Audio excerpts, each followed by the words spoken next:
Hello बच्चों, कैसे हैं। आशा करते हैं कि अच्छे होंगे, मस्त होंगे, अपना पढ़ाई ज़बरदस्त तरीके से कर रहे होंगे।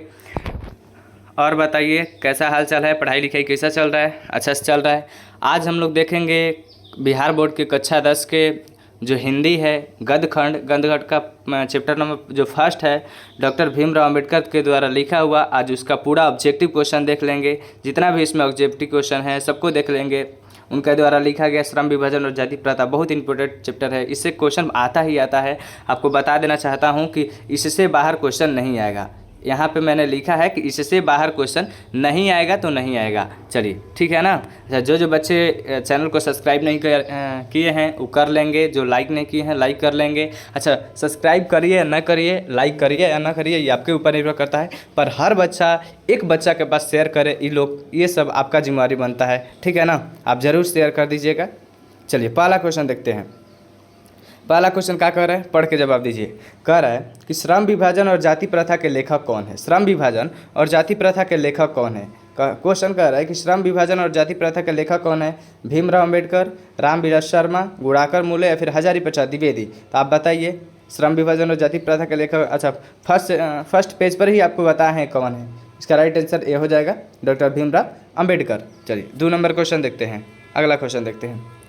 2 नंबर क्वेश्चन क्या कह रहा है, देखिए 2 नंबर क्वेश्चन क्या कह रहा है कि बाबा साहब भीमराव अंबेडकर का जन्म कब हुआ था। ये डेट पूछ रहा है, इनका जन्म कब हुआ था। कहाँ का नहीं पूछ रहा है, कब पूछ रहा है। 14 अप्रैल 1891 में, या फिर 20 अप्रैल 1892 में, या फिर 24 अप्रैल 1893 में, या फिर 28 अप्रैल 1894 में। आप बताइए कब हुआ था इनका जन्म। इनका जब जन्म लिखाया गया होगा, जब इनका पाठ परिचय लिखाया गया होगा, लेखक का जीवन परिचय, तो उसमें बताया गया होगा कि 14 अप्रैल 1891। राइट आंसर इसका ए हो जाएगा। ठीक है ना। चलिए अगला देखते हैं क्वेश्चन 3 नंबर क्वेश्चन क्या कर रहा है कि बाबा साहब भीमराव अंबेडकर का जन्म किस राज्य में हुआ था। अब पूछ रहा है राज्य, स्टेट पूछ रहा है किस राज्य में हुआ था। बिहार में, या फिर मध्य प्रदेश में, गुजरात में, या फिर महाराष्ट्र में। अब बताइए कब कहाँ हुआ था इनका। तो ये हुआ था मध्य प्रदेश में, महू मध्य प्रदेश में। ठीक है ना, राइट आंसर इसका बी हो जाएगा। चलिए अगला देखते हैं। अगला क्या क्वेश्चन कह रहा है, 4 नंबर क्वेश्चन कह रहा है कि श्रम विभाजन और जाति प्रथा गद्य की कौन सी विधा है। कहने का मतलब 21 प्रकार की कहानी है, किस चीज़ पर लिखा है। यह क्या कहानी है, या फिर नाटक है, या फिर निबंध है, या फिर आत्मकथा है। तो इसका राइट आंसर क्या हो जाएगा, सी हो जाएगा। यह प्रकार की क्या है, निबंध है। चलिए अगला क्वेश्चन देखते हैं। 5 नंबर क्वेश्चन देखते हैं। भीमराव अंबेडकर के विख्यात भाषण एनिहिलेशन ऑफ कास्ट हिंदी रूपांतरण किसने किया था। अच्छा, आपको बता देना चाहता हूं कि ये जो पाठ लिया गया है श्रम विभाजन और जाति प्रथा, ये डॉक्टर भीमराव अंबेडकर के द्वारा भाषण दिया गया था, एनिहिलेशन ऑफ कास्ट।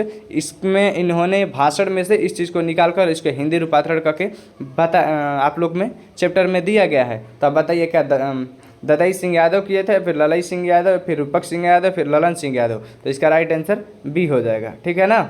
चलिए अच्छा, जो बच्चा सब्सक्राइब नहीं किए हैं कृपया करके कर लेंगे, लाइक कर देंगे और इस वीडियो के आगे से आगे बढ़ाएंगे। चलिए अगला देखते हैं।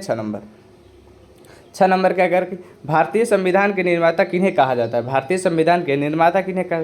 तो इसको तो हम लोग बोल नहीं सकते हैं, क्योंकि सब हम लोग बचपन से याद करते आ रहे हैं। क्या महात्मा गांधी को, या फिर राजेंद्र प्रसाद को, या फिर भीमराव अंबेडकर को, या फिर जवाहरलाल नेहरू को।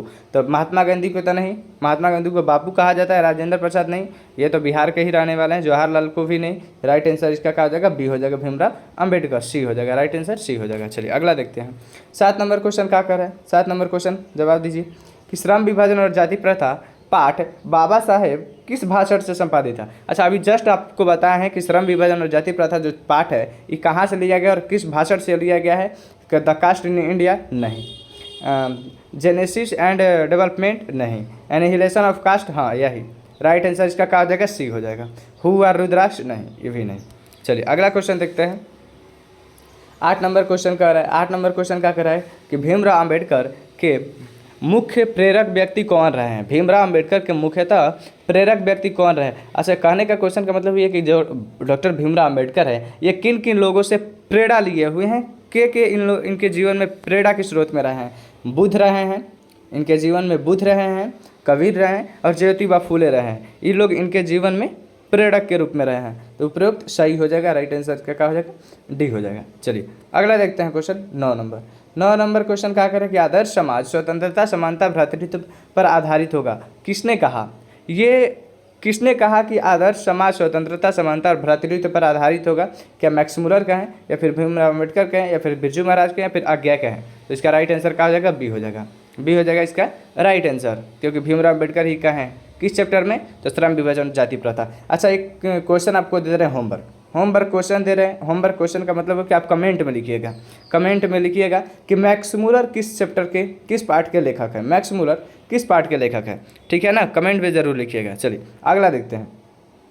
अगला क्वेश्चन है कि आधुनिक सभ्य समाज श्रम विभाजन को आवश्यक क्यों मानता है? आधुनिक सभ्य समाज श्रम विभाजन का आवश्यक क्यों मानता है? क्या कार्यकुशलता के लिए, या फिर भाईचारे के लिए, या फिर भाईचारे के लिए, या फिर रूढ़िवादिता के लिए, या फिर इनमें से कोई नहीं? तो इसका राइट आंसर क्या हो जाएगा, कार्यकुशलता के लिए। इसका राइट आंसर ए हो जाएगा, राइट आंसर ए हो जाएगा।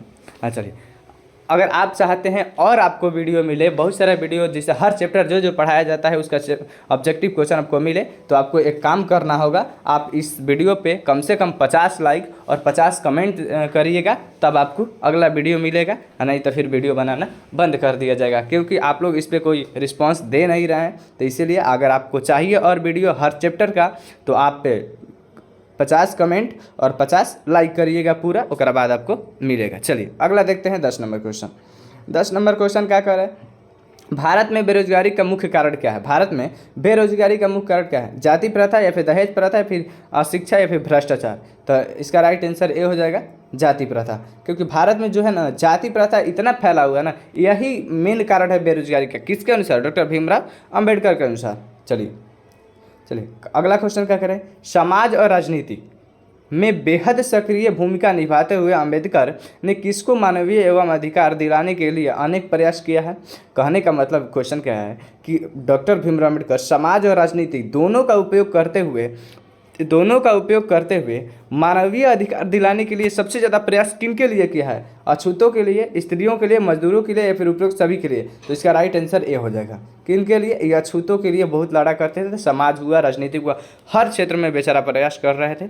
चलिए अगला देखते हैं। अगला क्वेश्चन क्या कह रहा है, अगला क्वेश्चन कह रहा है संविधान निर्माता अंबेडकर के अनुसार आदर्श समाज किस पर आधारित होना चाहिए? संविधान निर्माता यानी अंबेडकर जी के अनुसार ये आदर्श समाज कैसा होना चाहिए? आज समाज अगर आदर्श बनाना चाह रहे हैं आप, तो क्या क्या होना चाहिए आदर्श समाज में, उसको बताया गया है। क्या स्वतंत्रता होना चाहिए? एकदम होना चाहिए। समानता होना चाहिए? एकदम होना चाहिए। भ्रातृत्व होना चाहिए? एकदम होना चाहिए। तो इसका राइट आंसर क्या हो जाएगा? डी हो जाएगा। क्या हो जाएगा? डी हो जाएगा, उपयुक्त सभी। चलिए अगला देखते हैं 14 नंबर क्वेश्चन। 14 नंबर क्वेश्चन क्या है करके भीमराव अम्बेडकर किस विडंबना की बात करता है? भीमराव अम्बेडकर किस विडंबना की बात करते हैं? पहला कि इस युग में भी जातिवाद के पोषकों की कमी नहीं है, या फिर जातिवाद प्रथा श्रम विभाजन का स्वाभाविक रूप है, या जाति प्रथा बेरोजगारी का प्रमुख व प्रत्यक्ष कारण है, या फिर इनमें से कोई नहीं? तो इसका राइट आंसर क्या हो जाएगा? ए हो जाएगा। इसका राइट आंसर ए हो जाए। इस युग में भी जातिवाद के पोषकों की कमी नहीं है। चलिए अगला देखते हैं 15 नंबर क्वेश्चन।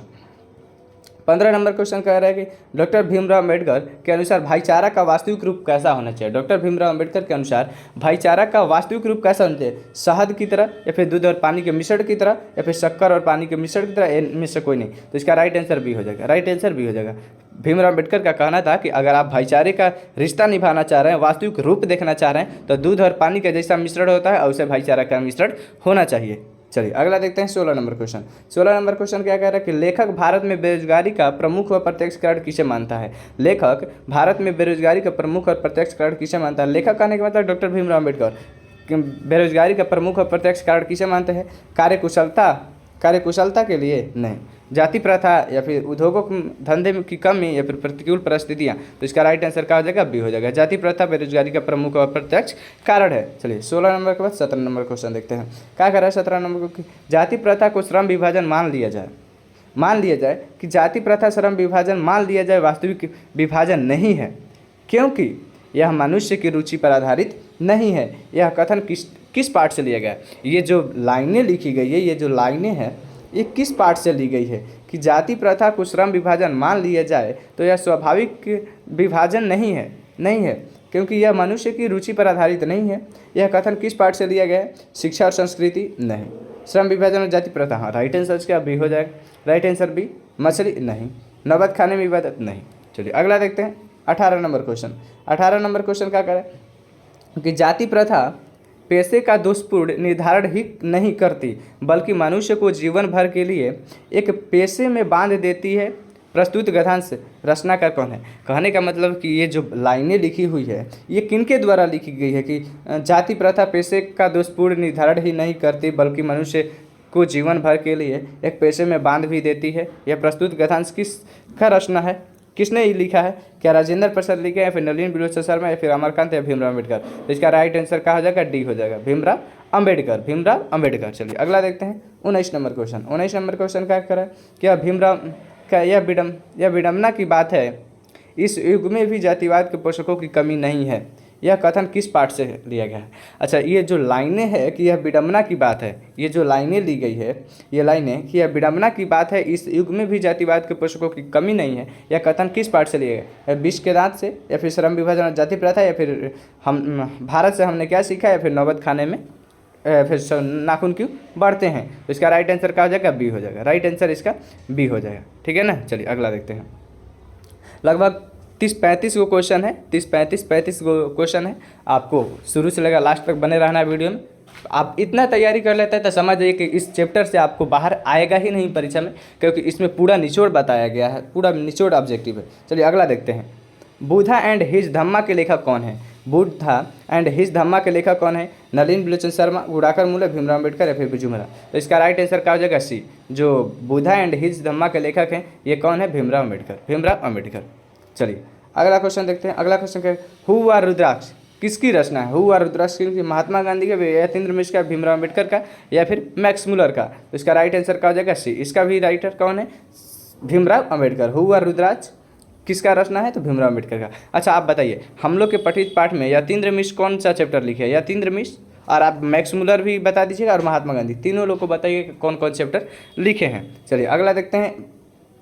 अगला क्या है, अगला है कि भाईचारे का दूसरा नाम है। भाईचारे का दूसरा नाम क्या है, क्या राजतंत्र है या फिर बी में, यहाँ बी होना चाहिए, बी है, लोकतंत्र होना चाहिए, फिर श्रम होना चाहिए या फिर सहयोग होना चाहिए। तो इसका राइट आंसर क्या हो जाएगा, लोकतंत्र होना चाहिए, लोकतंत्र होना चाहिए। भाईचारे का दूसरा नाम लोकतंत्र है। चलिए अगला देखते हैं 24 नंबर। 24 नंबर क्वेश्चन क्या कह रहा है कि अम्बेडकर ने किनको मानवीय अधिकार व सम्मान दिलाने के लिए अधिक संघर्ष किया है। किन लोगों के लिए अम्बेडकर ने मानवीय अधिकार दिलाने के लिए अधिक संघर्ष किया है। अच्छा इसका राइट आंसर क्या हो जाएगा, ए हो जाएगा। स्त्री के लिए, ई मजदूर के लिए। प्रयास तो इन लोगों के लिए भी किए हैं लेकिन सबसे ज़्यादा किसके लिए किए हैं, अछूतों के लिए किए हैं। तो इसका राइट आंसर क्या हो जाएगा, ए। राइट आंसर क्या हो जाएगा, ए। चलिए अगला देते हैं 25 नंबर क्वेश्चन। 25 नंबर क्वेश्चन क्या कर रहा है, किनके प्रोत्साहन पर अम्बेडकर उच्चतर शिक्षा प्राप्त करने के लिए न्यूयॉर्क गए थे। अच्छा भीमराव अम्बेडकर का आप कहानी सुने होंगे, जीवनी सुने होंगे या फिर आप फिल्म भी देखे होंगे, इन पर फिल्म भी बनाया जीवनी पर। तो आप वहाँ देखिए कि बड़ौदा के एक नरेश थे, बड़ौदा के एक नरेश थे जिन्होंने इनके पास उतना समर्था नहीं था जो पढ़ने जा सकते हैं न्यूयॉर्क। तो उच्चतम शिक्षा प्राप्त करने के लिए इनको कौन भेजा, बड़ौदा के नरेश भेजे थे वहाँ। चलिए हम इस जगह पे गए भी हैं, हम बड़ौदा में गए भी हैं ठीक है ना। चलिए अगला देखते हैं 26 नंबर क्वेश्चन। आदर्श समाज किस पर आधारित होना चाहिए।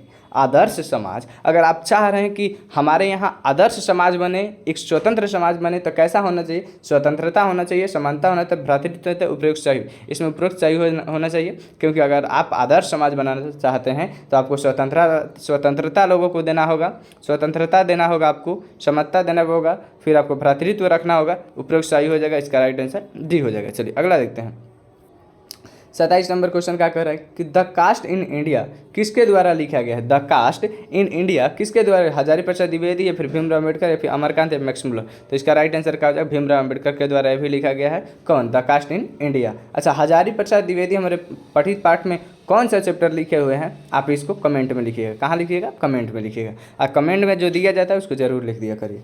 चलिए 28 नंबर क्वेश्चन देखते हैं। 28 नंबर क्वेश्चन क्या कह रहे हैं, 28 नंबर क्वेश्चन कह रहा है, 28 नंबर क्वेश्चन है कि भारत सरकार के कल्याण मंत्रालय से बाबा साहब अम्बेडकर संपूर्ण वाङ्मय कितने खंडों में प्रकाशित हुआ है। तो इसका राइट आंसर क्या हो जाएगा, अच्छा 15 खंडों में, 20 खंडों या फिर 21 या 25। तो इसका राइट आंसर सी हो जाएगा 21 खंडों में। चलिए अगला देखते हैं 28 नंबर। चलिए अगला देखते हैं क्या कह रहा है कि श्रम विभाजन जाति प्रथा भाषण लाहौर के किस वार्षिक सम्मेलन के लिए तैयार किया गया था। जो श्रम विभाजन जाति प्रथा ये भाषण है किस सम्मेलन के लिए, किस वार्षिक सम्मेलन के लिए तैयार किया गया था। तो 1936 या फिर 1937 या 1938 या 1940। तो इसका राइट आंसर ए हो जाएगा, राइट आंसर ए हो जाएगा। 1936 लाहौर में, लाहौर के लिए 1936 लाहौर के लिए तैयार किया गया था। आपको ट्रेन व्रेन का आवाज़ जाता होगा क्योंकि मेरा रूम ट्रेन के जस्ट कुछ ही दूरी पे है, तो थोड़ा सी आवाज़ आता जाता होगा। चलिए कोई बात नहीं, पढ़ाई करते हैं। इस युग में भी जातिवाद के पुस्तकों की कमी नहीं है। इस युग में भी जातिवाद के पुस्तकों की कमी नहीं है, लेखक के अनुसार कैसी बात है। इस युग में भी जातिवाद के पुस्तकों की कमी नहीं है, लेखक के अनुसार यह कैसी बात है। सम्मान की बात है, एकदम नहीं। विडम्बना की बात है या फिर आदर्श की बात है या फिर गौरव की बात है। आदर्श की बात तो है नहीं, गौरव की बात तो है नहीं, तो राइट आंसर इसका क्या हो जाएगा, बी हो जाएगा, विडम्बना की बात है। चलिए अगला देखते हैं 31 नंबर क्वेश्चन। 31 नंबर क्वेश्चन क्या करें, बाबा साहब भीमराव अम्बेडकर का निधन कब हुआ था। बाबा साहब भीमराव अम्बेडकर का निधन कब हुआ था। तो 1950 में, 1950 में, क्या 1950 में या फिर 1952 में या 1956 में या 1960 में। तो इसका राइट आंसर क्या हो जाएगा, सी हो जाएगा, राइट आंसर सी हो जाएगा। 1956 में दिल्ली में। कहाँ हुआ था, 1956 में हुआ था दिल्ली में, ठीक है ना। जब लेखक परिचय बताया जा रहा था तो उस समय बताया गया था। चलिए अगला देखते हैं कि महू मध्य प्रदेश किनका जन्म स्थान है। महू मध्य प्रदेश किनका जन्म स्थान है। महू मध्य प्रदेश में किनका जन्म स्थान है, बताइए। महू मध्य प्रदेश में किनका जन्म स्थान है। भीमराव अम्बेडकर का, महात्मा गांधी का, मैक्स मुलर का, बिस्मिल्लाह खां का। तो राइट आंसर इसका क्या हो जाएगा, ए हो जाएगा, भीमराव अम्बेडकर का। अच्छा बिस्मिल्लाह खां हमारे चैप्टर में कौन, हमारे पठित पाठ में कौन सा चैप्टर लिखे हुए हैं ये बताइएगा। अब अच्छा महात्मा गांधी भी कौन लिखे हैं ये भी कमेंट में करिएगा, ठीक है ना। चलिए अगला देखते हैं 33 नंबर क्वेश्चन। 33 नंबर को देयर मैकनीज किनकी कृति है। देयर मैकनीज किनकी कृति है। यतीन्द्र मिश्र, रामविलास शर्मा, महात्मा गांधी, भीमराव अम्बेडकर। तो इसका राइट आंसर क्या हो जाएगा, डी, भीमराव अम्बेडकर। अच्छा आप जितना ही लिखिएगा ना उतना ही आपको याद होगा। तो आप ये भी लिखिए यतीन्द्र मिश्र कौन सा चैप्टर लिखे हैं, रामविलास शर्मा कौन सा चैप्टर लिखे, महात्मा गांधी कौन सा लिखे हैं, और ये तो भीमराव अम्बेडकर लिखे हैं श्रम विभाजन जाति। देयर मैकनीज, यहाँ पूछ रहा है कि देयर मैकनीज किनकी कृति है, मतलब किनके द्वारा लिखा गया। तो डॉक्टर भीमराव अम्बेडकर के द्वारा। चलिए अगला देखते हैं 34 नंबर क्वेश्चन। 34 नंबर क्वेश्चन का कह रहा है कि विडम्बना का अर्थ क्या है। विडम्बना का अर्थ क्या है, सामर्थ्य, पालक या फिर उपहास या फिर अचानक। तो इसका राइट आंसर क्या हो जाएगा, सी हो जाएगा, उपहास। चलिए 35 नंबर क्वेश्चन देखते हैं। 35 नंबर, भारत में जाति प्रथा किसका मुख्य कारण है। भारत में जाति प्रथा किसका, बेरोजगारी का, गरीबी का, अमीरी का, फिर उद्योग धंधों की कमी का। तो इसका राइट आंसर क्या हो जाएगा, ए हो जाएगा, तो राइट आंसर ए हो जाएगा। चलिए लास्ट क्वेश्चन, शायद लास्ट क्वेश्चन है, हाँ। मानव मुक्ति के पुरोधा किसे कहा जाता है। नलिनी विलोचन शर्मा को, यतीन्द्र मिश्र को, या फिर भीमराव अम्बेडकर या फिर अमरकांत को। तो आप बताइए किनको कहता है। नलिनी विलोचन शर्मा को नहीं, भीमराव अम्बेडकर को, सॉरी कह रहे हैं यतीन्द्र मिश्र को नहीं, भीमराव अम्बेडकर को। राइट आंसर क्या, सी हो जाएगा, अमरकांत को भी नहीं। अच्छा अब ऑब्जेक्टिव शायद खत्म हो गया। अच्छा आपको ये कैसा सेशन लगा, अगर सच में अच्छा लगा होगा सेशन तो चैनल को सब्सक्राइब कर लीजिए, इस वीडियो को लाइक कर दीजिए, और आप ज़्यादा से ज़्यादा इसको शेयर करिए। आप सब्सक्राइब करिए, लाइक करिए, नहीं करिए ये आपके ऊपर निर्भर करता है, पर आप सब्सक्राइब, आप इसको प्रसारण करिए, इसको शेयर करिए, ये आपका जिम्मेदारी बनता है। आप भी इससे पढ़ें और बच्चे पढ़ सकें, पूरे बिहार में फैला दीजिए, ठीक है। और आपको अगला वीडियो चाहिए तो आप इस पर 50 कमेंट और 50 लाइक कर दीजिए और आपको अगला वीडियो मिल जाएगा। और ये भी कमेंट में कर दीजिए कि आपको अगला वीडियो कौन सा चाहिए, कौन सा चैप्टर का चाहिए, आपको मिल जाएगा। और हर चैप्टर ऑल विषय का मिलेगा, ऑल सब्जेक्ट का मिलेगा। सिर्फ ऐसा नहीं है कि सिर्फ हिंदी का मिलेगा, आपको ऑल सब्जेक्ट का मिलेगा, ठीक है ना। चलिए जय हिंद, जय बिहार।